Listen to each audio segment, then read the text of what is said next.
Okay guys, so right now medyo karoon ng kaguluhan. So nandito pa kami sa 27. So supposedly 28 pala. So yung napindot ko is 27. So nagkamali ako. So by the way guys, we are here right now nga sa Aeon Towers, no? Dito nga located sa may Bahada. And yeah, aakyatin natin yung pinakatuktok ng Aeon Towers. And ipapakita ko sa inyo yung view naman upstairs. Okay, so are you excited? Tara! So ba din pataas. Sa tingin ko wala na yung last ba? Nadyo yung 28th floor? Uy, kita mo ko. Bakit? Ay, kung wala na ako, Oo ba? Okay guys, so right now medyo nalilito kami. So it's a little bit parang siyang maze, no?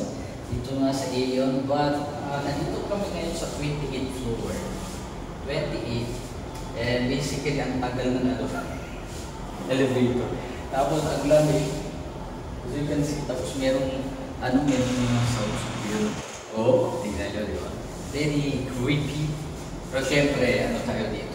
Modern na. So hindi na tayo medyo na pero kailangan ko lang charot. So meron na guys. Yay! Okay. Dapat i-video na mo ko na. Ano? Orday kadlo.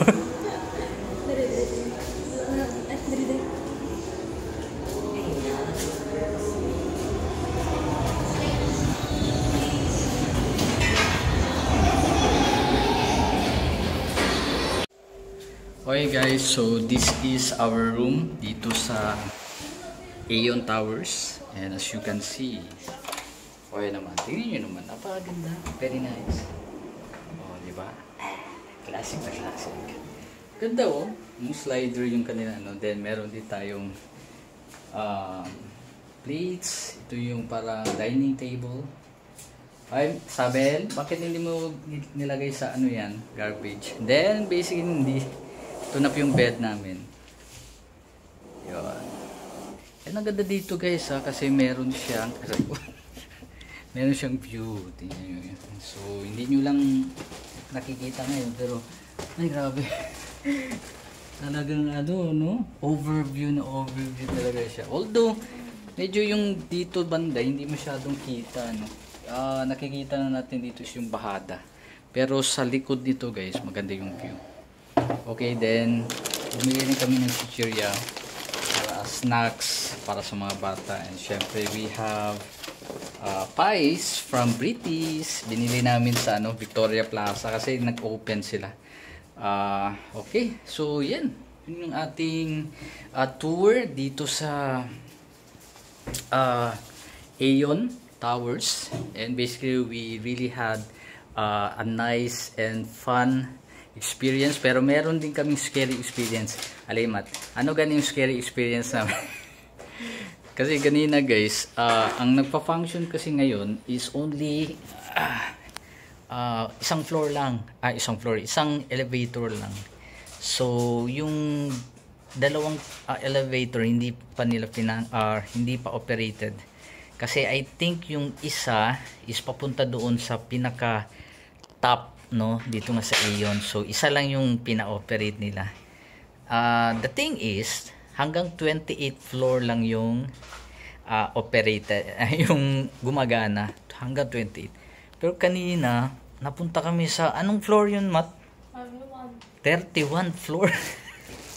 Tapos siya parang abandonado na pag open ng elevator, abandonado, walang ilaw.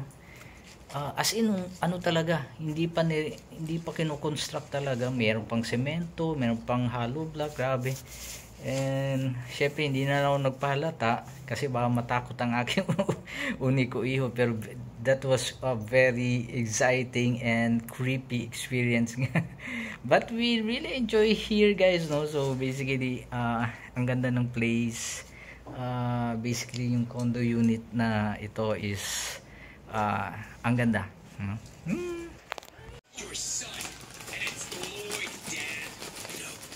Meron man dyan.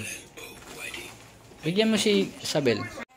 And so as you can see guys, matutulog na ako kasi grabe. Pagod talaga. Pero meron lang akong gusto ipakita sa inyo guys. Wait lang. Tingnan nyo guys. Ganda nung ano ko. Tingnan nyo. Ito, naalala ko yung bata pa. Yun ano. Parang madumi siya pero pag yan, nalilinis siya bigla. No, parang bata. Then, as you can see, tingnan nyo yung view. Tingnan nyo. Oh, di ba? Oh. Yun. Magkikita mo yung Davao City Bahada at night, no? And ipapakita ko sa inyo maayos. So ito yung view natin guys from here. Pero actually this is not the ideal view talaga, no? Kasi yung ideal view talaga dito is yung nasa likod. Pero syempre dito tayo nakalagay, pero okay na din. Meron din tayong view konti, no, ng Bahada. So doon buhangin.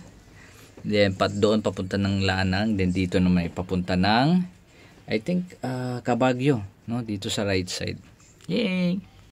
So matutulog na ako guys. So this is our first episode, no, unang patikim dito nga sa Aeon Tower. So medyo ano lang, peki lang tayo ng video, no. So, at least meron tayong content dito nga sa Laking Davao. And syempre don't forget to subscribe guys para makapagtuloy-tuloy tayo, no, dito sa ating YouTube channel and all about Davao City. Okay? So thank you so much. Abangan yung ating episode 2. Okay? Dito sa Aeon Towers. Bye-bye.